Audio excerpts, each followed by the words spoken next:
वस्सलामु अला इबादिल्लाहिल्लज़ीना अस्तफ़ा खुसूसन मुहम्मद मुस्तफ़ा सल्लल्लाहु अलैहि वसल्लम व अला आलिहि व अस्हाबिहि व अज़वाजिहि अजमईन। अम्मा बाद, अऊज़ु बिल्लाहि मिनश शैतानिर रजीम। बिस्मिल्लाहिर रहमानिर रहीम। इन्नल्लज़ीना आमनू व अमिलुस सालिहाति लहुम जन्नतुन नईम खालिदीना फ़ीहा वअदल्लाहि हक़्क़न वहुवल अज़ीज़ुल हकीम। वल अस्रि इन्नल इंसाना लफ़ी खुस्र इल्लल्लज़ीना आमनू व अमिलुस सालिहाति वतवासौ बिल हक़्क़ि वतवासौ बिस सब्र। अल्लाहुम्मा सल्लि अला मुहम्मदिन व अला आलि मुहम्मद कमा सल्लैता अला इब्राहीम व अला आलि इब्राहीम इन्नका हमीदुम मजीद। अल्लाहुम्मा बारिक अला मुहम्मदिन व अला आलि मुहम्मद कमा बारकता अला इब्राहीम व अला आलि इब्राहीम इन्नका हमीदुम मजीद।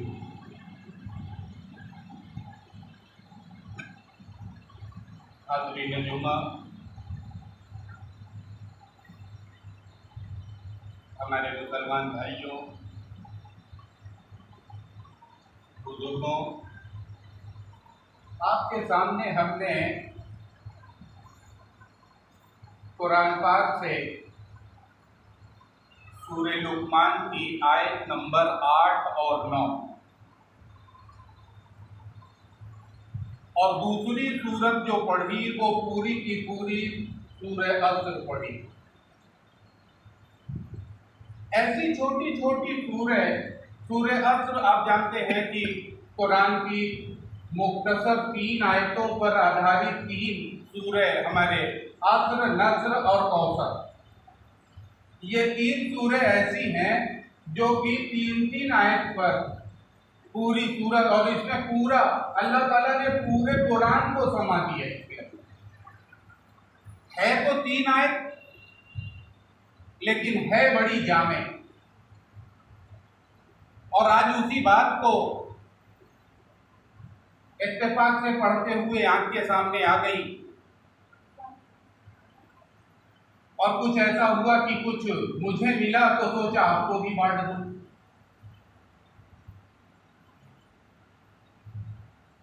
सूरह लुक़मान की जो मुख्तसर सी आयत पढ़ी आपके सामने, अल्लाह ताला फरमा रहा है उसमें, Those who believe in God and Prophet Muhammad sallallahu alaihi wasallam and do the righteous good deeds, they will stay in the Jannatul Naeem। सादा सा इसका माने ये हो गया। देखिए बड़ी छोटी सी चीज और कितनी जामे है, और आज इसी बात को समझाने के लिए आया हूं। बस छोटी सी 2 चीज, और इसके अंदर अल्लाह ताला का वादा है,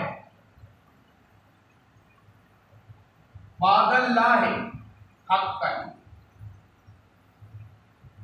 देखिए यहां प्रॉमिस कर रहा है अल्लाह ताला हमसे, ये हमारा आपका वादा नहीं है। हम लोग तो वादे तमाम लोगों से तमाम करते हैं, लेकिन यहां से बाहर निकले, बाहर ही वादा तोड़ दिया। और वादा तोड़ने वाले को बेईमान कहते हैं। वो ईमान वाला कभी हो ही नहीं सकता जो अपने कमिटमेंट पे नहीं रहता है। और इसी बात को इसमें समझने की जरूरत है कि वादा कितनी बड़ी चीज है, कि वो कमिटमेंट जो आपने बैठ की, जो हाथ पे हाथ रख करके कहा कि ये चीज मैं प्रॉमिस करता हूं ये आपके साथ करूंगा, और ये अल्लाह का वादा यहां पे हो रहा है। वादा तोड़ने वाला ईमान वाला हो ही नहीं सकता। और 2 चीज की शर्त इसमें रखी गई है, इस आयत में 2 चीज की शर्त ही है, और अल्लाह ताला का वादा है कि हम तुम्हें जन्नतुल नईम में डालेंगे। सिर्फ 2 चीज, वो लोग जो ईमान लाए और उन्होंने अमल सालेह किया, 2 चीजें हैं। एक पहली बात बताई जा रही है कि ईमान, और दूसरा अमल सालेह। आज इसी को खोला, ईमान तो बहुत बार खोल चुका, फिर इंशाअल्लाह कभी वक्त आएगा तो ईमान को और ब्राड से बताऊंगा, लेकिन आज बोलूंगा अम्ल सालेह को। अम्ल सालेह है क्या? हम अरबी में सुनते हैं, बहुत सारी तकरीर सुन लेते हैं, इमाम साहब ने बता दिया, सरकी ने बता दिया, बहुत से गाढ़े अल्फाज हैं जो हमारे दिल तक पहुंचते नहीं कि यार करूं क्या। क्योंकि इस रूए जमीन पे जितनी भी इंसानियत है वो कोई ना कोई मकसद लेकर के पैदा हुई है, और हर आदमी का एक ही मकसद है। कहेंगे वो एक मकसद कौन सा है? हर इंसान का एक मकसद होता है कामयाबी। क्या होती है? पैदा हुआ, पाल पोस के माँ बाप ने बड़ा किया, उसके बाद पढ़ाई लिखाई किया और तमाम चीजें करते हुए जवान हुआ, नौकरी में लगा, पैसा कमाने लगा, कुछ दिन शादी ब्याह किया, फिर उसमें उलझ गया और उसके बाद कुछ पैसे और बचाया तो मकान बना लिया। बहुत बड़े महल बनाते बनाते जिंदगी की असर हो गई, बाल पकने लगे, और जब बाल पक जाए, बाल पकने दिखने लगे तो समझ जाइए आपकी जिंदगी की असर हो चुकी। रात कब हो जाए, बहुत कम वक्फा होता है असर और मगरिब में। आपने अपनी जिंदगी का 3 हिस्सा निरर्थक कामों में निकाल दिया, वेस्ट कर दिया। जिंदगी की असर हो गई, ये याद दिलाया जा रहा है। कभी अपने घर में जब आईने के सामने खड़े हो तो देख लो तेरी असर हो गई। और इसी चीज को अल्लाह ताला ने अस्र में भी कह दिया, वल अस्र इन्नल इंसान लफी खुस्र। कसम है जमाने की, इंसान खसारे में है, इंसान डेफिसिट में है, इंसान लॉस में है, वो प्रॉफिट में नहीं है। जो मकसद लेकर के आया हूं, वो जो मकान बनाया था ना, जिंदगी में बनाते बनाते तेरी असर हो गई, उसको तूने अपने लिए बनाया क्या? वो तेरी औलादें उसमें ऐश करेंगी, तू तो कच्चे मकान में चला जाएगा।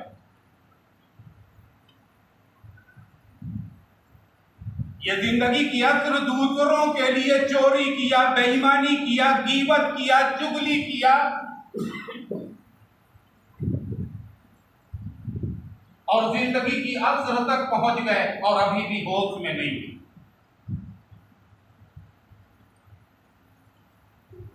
अब दो बातें जो आदमी करके आएंगे, अल्लाह ताला उनसे वादा फरमा रहा है कि हम उसे जन्नतुन नईम में डालेंगे।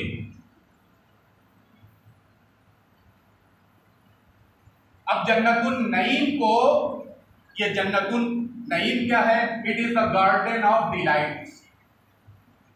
कहते हैं बड़ा रमणीय स्थान है, जहां आप हिप्नोटाइज, जहां से निकलने का आपका मन नहीं करेगा कभी पूरी लाइफ।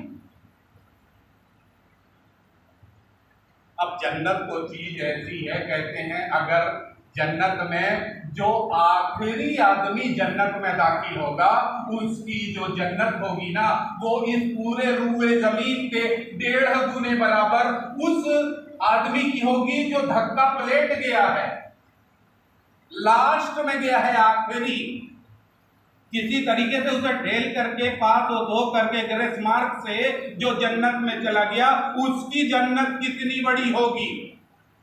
इस रूए जमीन की 1.5 गुना। ये रूए जमीन 40,000, इसका सरकमफ्रेंस जो है, इसकी जो गोलाई है वो 40,075 किलोमीटर है। और अल्लाह ताला की, तो अल्लाह ताला उस अदना आदमी को ये जन्नत, जो सबसे आखिरी में जन्नत में दाखिल होगा, उसकी भी जन्नत जो इस रूए जमीन की 1.5 गुना होगी।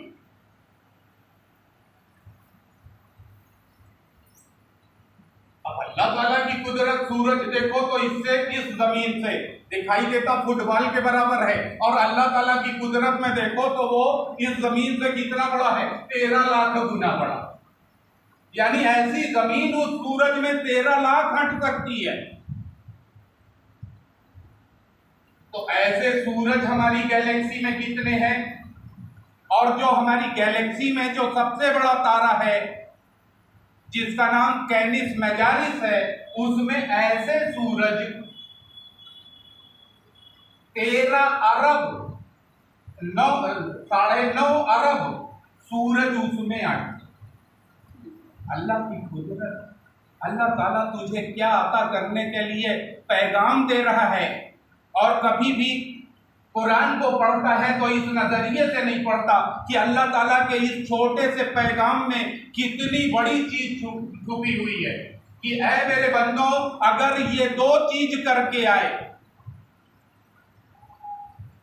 एक तो तुमने अल्लाह की जात में शिर्क नहीं किया, और दूसरे वालिदैन की नाफरमानी नहीं की। ये अमलुस सालिहात के ये 2 बड़े गोशे हैं। एक अमलुस सालिहात में एक नमाज, और दूसरी अपने माँ बाप की नाफरमानी। It is non compoundable. Non compoundable ऐसे आप समझ लें कि इस दुनिया में ऐसे बहुत सारे गुनाह होते हैं जिसकी जमानत है। कोई जमानत ले ले कि नहीं, इनको जानता हूं, ये अच्छे आदमी नहीं है, इनसे ऐसा हो गया होगा, भूल से बाई चांस ऐसा हो गया, ये पेशेवर नहीं है, तो कोई आदमी जमानत ले लेगा तो उसकी जमानत हो जाएगी। लेकिन अल्लाह ताला के यहाँ मुनादी है, कान खोल करके सुन लो। सूरह निसा जाकर के 48 पढ़ लेना। बनी इसराइल की माँ, वालिदैन और अल्लाह की इबादत की जाकर के ये आयत को पढ़ लेना। इट इज नॉन कंपाउंडेबल, इसकी कोई जमानत नहीं है। और अल्लाह ताला ने कहा कि ऐसे लोग जो ये करके आएंगे उनके लिए जन्नत प्रोहिबिटेड है, निषेध है, प्रवेश निषेध, उसमें वो दाखिल भी नहीं हो सकते, कदम भी नहीं रख सकते, बाहर ही बोर्ड लगा हुआ है, ऐसे लोगों का प्रवेश निषेध है। It is non compoundable. बड़ी बात है। आज एक बड़ी बात मैं कह रहा था कि पढ़ते पढ़ते मेरी निगाह में आ गया, मैं सरप्राइज हो गया। कुरान को कभी इस नजरिए से देखा नहीं था। मेरे सामने सूरह अहकाफ की आयत नंबर 15 आ गई, जिसमें वालिदैन का जिक्र आया। और अल्लाह ताला ने दुनिया में कहा, अल्लाह ताला ने कि अल्लाह को अगर देखना है तो अल्लाह का जो बातिनी है वो तो अल्लाह ही है, वो हमारे ईमान में है। लेकिन अल्लाह को जाहिर देखना चाहता है तो अपने वालिदैन को देख। अल्लाह को अगर देखना चाहता है तो अपने वालिदैन को देख। दुनिया में 2 चीज ऐसी है जिसे अगर बड़ी मोहब्बत की नजर से देखा जाए तो वो भी इबादत। अल्लाह ताला ने उसको इबादत में 2 चीजें ऐसी हैं जिसे मोहब्बत से भी अगर आपने देखा तो वो इबादत में शुमार है, एक काबा को और दूसरे वालिदैन। काबा का देखना भी इबादत और वालिदैन को मोहब्बत से देखना भी इबादत। अल्लाह ताला फरमा रहा है, अब यहाँ पे जो लोग की उम्र, पहले तो मैं जान रहा था कि ये बच्चों को इंस्ट्रक्शन दिया जा रहा है कि ऐ नौजवानों, ऐ मेरे भाइयों, ऐ मेरे बच्चों। लेकिन जब मेरी निगाह इस पे पड़ी, इस आयत पे, तो सोचा कि अपने भाइयों को बता दूं। सूरह अहकाफ की आयत नंबर 15 कि ऐ लोगों, ऐ वो लोग जो अपने उम्र के 40वें साल पे पहुंच जाए, एकदम साफ ऐसे ही लिखा हुआ है 40।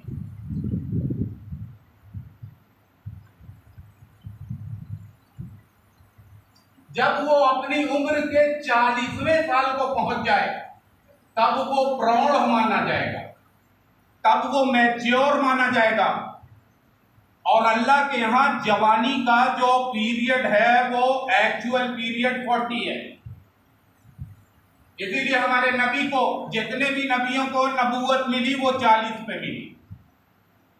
अब देखिए इंस्ट्रक्शन, जाकर के इसकी तफसीर देखेंगे भी, इतनी तफसीर में इतना लॉन्ग आपको बता भी नहीं पाऊंगा। आपको खुद मैंने बता दिया कि सूरह अहकाफ की आयत नंबर 15 आप देखेंगे, और 15 को अगर आपने अपनी दुआ में बना लिया तो 16 में अल्लाह ताला उसका फायदा बता रहा है। थोड़ा सा आपको इसलिए छोड़ रहा हूँ कि वक्त की कमी होती है और पूरा बयान करूँ तो बात अधूरी रह जाती है, तो इसलिए आप भी खोल करके सादा से माने में तफसीर भी देखेंगे। सूरह अहकाफ आयत नंबर 15 और 16, 15 और 16 कि जब इंसान अपनी 40 की उम्र में पहुंच जाए, प्रौढ़ हो जाए, मैच्योर हो जाए। अब 40 की उम्र क्यों किया अल्लाह ताला ने? अभी बच्चे हैं तो बच्चों को वो एहसास नहीं है कि वालिदैन की कीमत क्या है, वालिदैन ने किस तरीके से हमें पाला पोसा है, उसकी पूरी प्रैक्टिकल रियलिटी उन्हें नहीं मालूम है। जो अभी टीनेजर्स है, 18 साल, 20 साल, 22 साल के जो बच्चे हैं जिनकी शादी ब्याह भी नहीं हुआ है, वो वालिदैन की वो कीमत नहीं समझ सकते जो एक मैच्योर आदमी। क्योंकि वालिदैन ने तुझे, एक वो लड़की जिसकी अभी शादी नहीं हुई, जिसने बच्चा जना नहीं, तो मां की उस तकलीफ को जान नहीं सकती कि मां ने 9 महीने थक थक करके पीड़ा को झेलते हुए, पेन को झेलते हुए तुझे अपने पेट में रखा, तुझे अपना खून पिलाया, और दुनिया से बाहर आने के बाद 2.5 साल तक मुसलसल तुझे खून पिलाती रही दूध के रूप। इसको कौन जान सकता है? जिसने खुद जना। जब एक लड़की की शादी हो जाए, एक लड़का शादीशुदा हो जाए, यानी वो मैच्योर हो गया, अब उसके लड़के भी उसके सामने हैं, उसकी तमाम जरूरतें भी उसके सामने है, बीवी की लिपस्टिक भी लाना है, साड़ी भी लाना है, तमाम जरूरियात को भी पूरा करना है, और उसमें तुझे अल्लाह याद है या नहीं? उन सारे जंजाल में अगर तुझे अल्लाह याद है तो तेरे वालिदैन तुझे भूल रहे हैं क्या? वालिदैन के कहा जा रहा है कि उनके साथ शफकत कर। जब 40 की उम्र में हो जाए तो ये अल्लाह ताला की लफ्ज पढ़िएगा, उसमें तफसीर में पढ़िएगा। अल्लाह ताला ने हुक्म नहीं दिया है, हुक्म तो तोड़ा भी जा सकता है लेकिन वसीयत को तोड़ा नहीं जा सकता। वसीयत को कोई बदल नहीं सकता, कोर्ट भी नहीं बदल सकती। ये अल्लाह ताला की वसीयत है, इस बात को नोट कर लो। जो लोग वालिदैन से नाफरमानी कर रहे हैं, अभी भी वक्त है, और जिनके वालिदैन अगर दुनिया से चले गए हैं तो अल्लाह से माफी मांगते हुए उनके लिए दुआए मगफिरत करता रहे।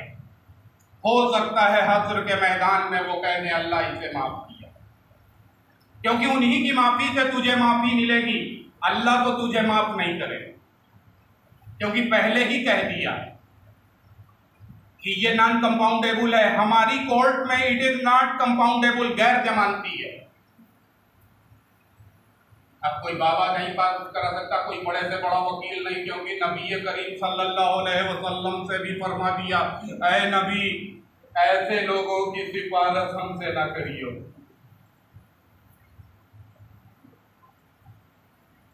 ऐसे लोगों की सिफारिश हमसे ना करियो, वो कोई क्राइम करके आएंगे। अल्लाह गफूर रहीम है, रहमान है, रहीम है, माफ कर सकता है तेरी अगर खालिस तौबा हुई।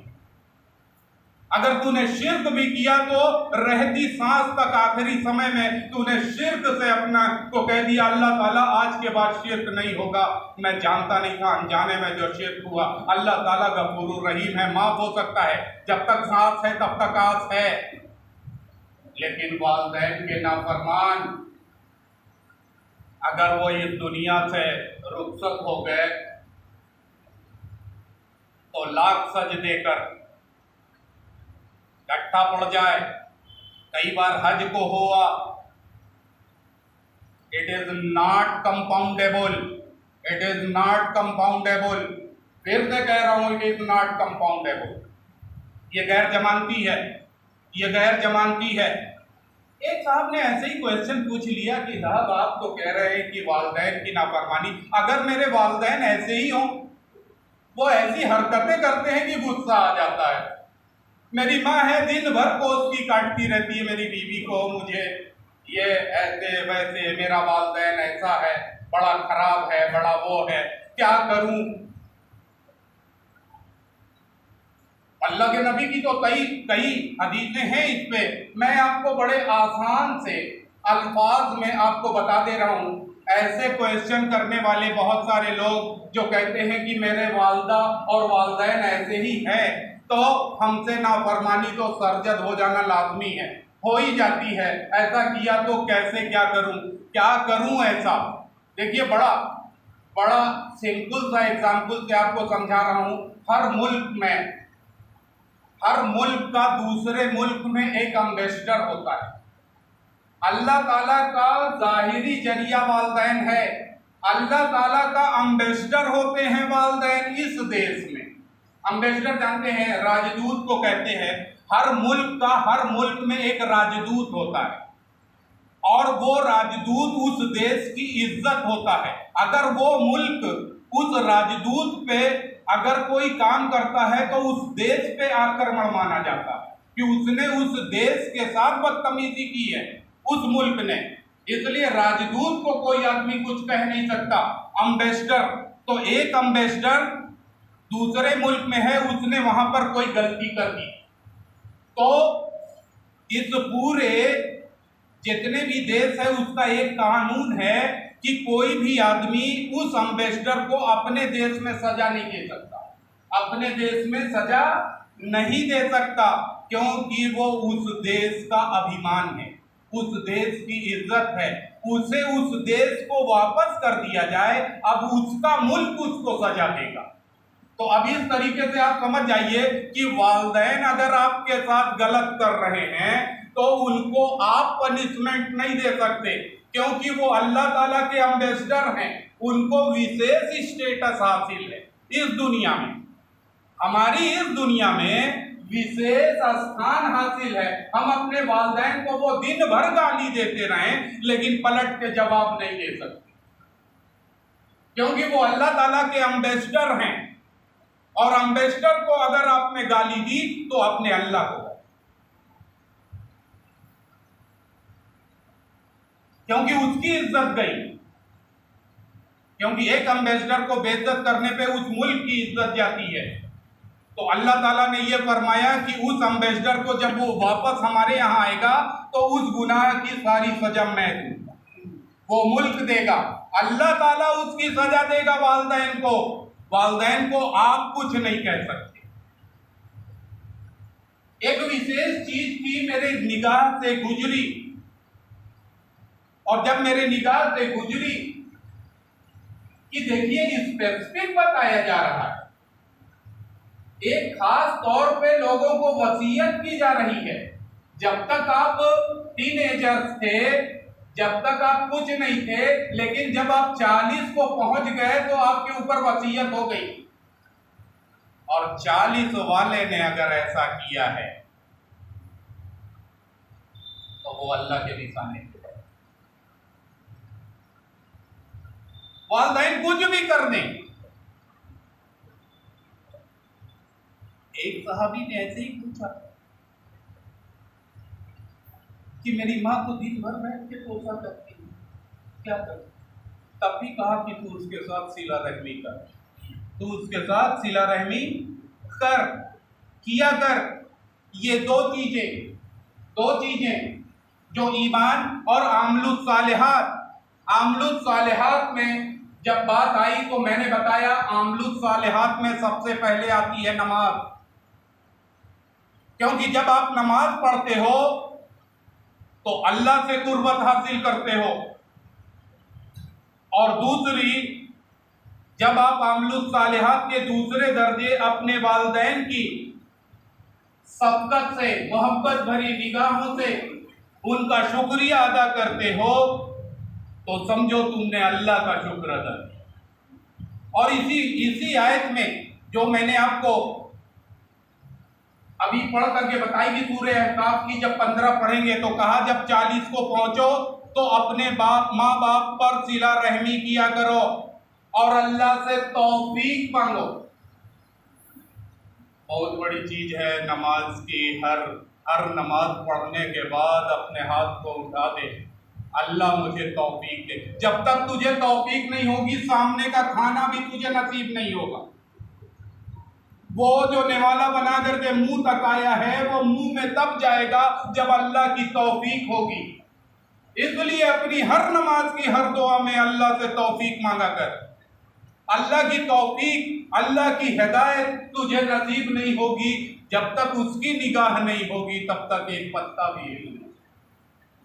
तो क्या कहा जा रहा है कि जब 40 को पहुंच अपनी माँ बाप को सबकत से देख और अल्लाह से तौफीक की दुआ कर, तौफीक मांग कि अल्लाह ताला मैं तेरा और अपने वालिदैन का शुक्र अदा कर सकूं, मुझे तौफीक दे। हम अपने से कुछ नहीं कर सकते। ऐसे हालात पैदा हो जाता है कि अपने बाप को गाली दे दिया, अपने बाप को ठेस पहुंचा दिया, अपने बाप से कोई ऐसा कड़े अल्फाज बोल दिया जो उसके दिल को लग गया। तो अल्लाह से तौफीक मांग। मैं तो नहीं कर सकता, इंसान हूं, तमाम गलतियां हो जाती हैं मेरे परवरदिगार। जबान से निकल गया वापस नहीं आ सकता। अल्लाह ये जबान तक भी ना आए, मुझे ऐसी तौफीक दे कि मैं अपने तेरा शुक्र अदा कर सकूं, तू मुझे इस दुनिया में लाया। और जो ये जाहिरी जरिया है जो हमें इस दुनिया में आने के जो जाहिरी जरिया है, इनका भी शुक्र अदा कर सकूं। अल्लाह ताला मुझे तौफीक अता। देखिए ये दुआ है।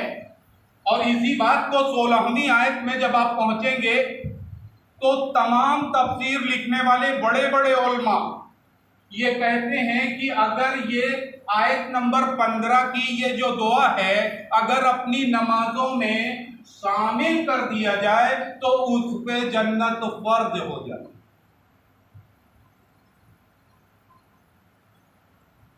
इस आयत को पढ़ें और इस आयत में ये कुरानी दुआ है। दुआएं तो आप बहुत मांगते हैं, लेकिन ये जो तौफीक की दुआ है वो तौफीक की दुआ को अपनी नमाजों में अगर आप शरीक कर लें तो आपको इसकी बहुत बड़ी जगह मिलने वाली है। तो अल्लाह ताला ने सिर्फ एक छोटी सी तो, अब देखिए एक जगह पे जब अल्लाह ताला ने जमाने की कसम खाते हुए कहा कि खुदा की कसम खाता हूं, जमाने की कसम।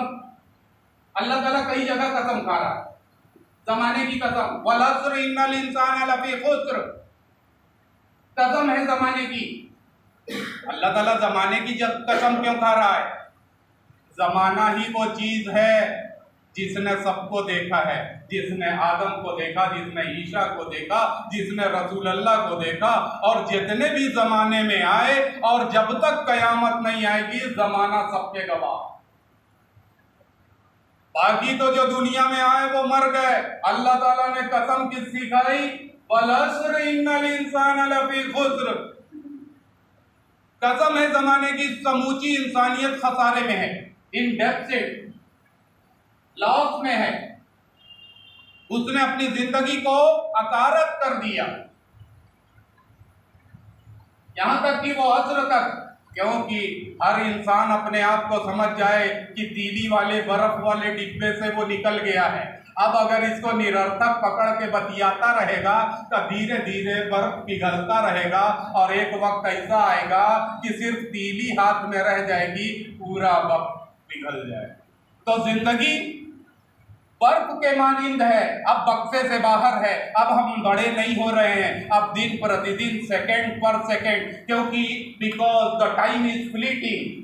ये रेत की तरीके से हमारी मुट्ठी से सरक रहा है। मुट्ठी में तो रेत दबाई थी, सूखी रेत, लेकिन धीरे धीरे एक एक दाना निकलते निकलते एक वक्त ऐसा आएगा कि मुट्ठी खाली।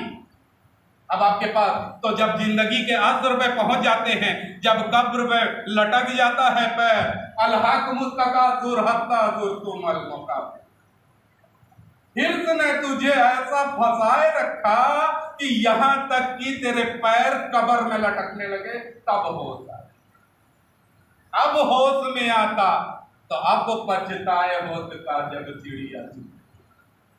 होश में आ जाओ। अभी ये जुमा का जो दिन होता है, ये एक बड़ी एजुकेशन सेंटर होती है। जिस भी मस्जिद में जाओ, इमाम की बात को गौर से सुनो, वो बहुत निचोड़ निकाल करके तुझे समझाने के लिए आता है। ये जुमा का दिन बड़ी ईद, एक बड़ी ईद होती है, ये छोटी ईदें हैं, और इसमें जो ये आधे घंटे का वक्त होता है, बहुत सारे लोग तो चुपचाप इसलिए बैठे होते हैं कि यहाँ एहतराम होना चाहिए। कुछ लोग सिर झुका करके इसे उंघाते रहते हैं। कोई भी इमाम तकरीर कर रहा है तो उसे गौर से सुनो। बड़े निचोड़ करके समंदर में गोता लगा करके कोई मोती लेके आया है कि मेरे भाई भी कामयाब हो। एक मुसलमान के ऊपर फर्ज है कि जो अपने लिए पसंद करे वही अपने भाई के लिए पसंद करे। मुझे जो मिला उसे बांट दे, ये सदका जारिया है। आज तुझे जो मिला है, अपने घर में बैठ के जब दस्तरखान लगे तो बैठ के अपनी औलादों को भी बताना कि आज की तकरीर में ये सुना कि वालिदैन का कितना बड़ा रुतबा है, और अल्लाह ताला ने इसकी नाफरमानी को ना कंपाउंडेबल करार दिया है। एक चीज और बता दूं, बहुत सारे वक्त अगर थोड़ा सा 2 मिनट में चाहूंगा कि बता दूं, वैसे तो वक्त ज्यादा हो गया है। सरसरी तौर पे आपको बता दे रहा हूँ। बहुत सारे लोग देखिए, जब आप लोग सालिहात आप लोग करते, बहुत सारे लोग कहते हैं कि मेरे लिए दुआ करना, मेरे लिए दुआ करना। इसकी बुखारी की एक हदीस है, और ये हदीस जो रवायत हो रही है अब्दुल्ला इब्न मसूद से ये रवायत हो रही है। और उसमें उन्होंने कहा कि जब हम लोग नमाज पढ़ते थे तो नमाज में हम लोग सलाम भेजा करते थे, अस्सलामु जिब्राइल, अस्सलामु मिकाईल, अस्सलामु इसराफील। नबी करीम सल्लल्लाहु अलैहि वसल्लम ने तवज्जो दी, उन्होंने घूम गए और घूम करके कहा, क्या कह रहे थे? सलाम तो अल्लाह है, अल्लाह का एक नाम सलाम भी है, या सलामो हम कहते भी है। अल्लाह के नबी ने फरमाया अत्तहियात पढ़ा कर, अत्तहियात पढ़ा करो नमाज में। हम लोग अत्तहियात तो बार बार पढ़ते हैं, लेकिन कभी इस नजरिए से नहीं पढ़ा। टाइम तो भाग रहा है, लेकिन जल्दी जल्दी बता दें, बड़ी कीमती बात है, इसलिए आपको बता रहा हूँ। जब आप अत्तहियात पढ़ते हैं तो अस्सलामु अलैका अय्युहन नबिय्यो व रहमतुल्लाहि व बरकातहू।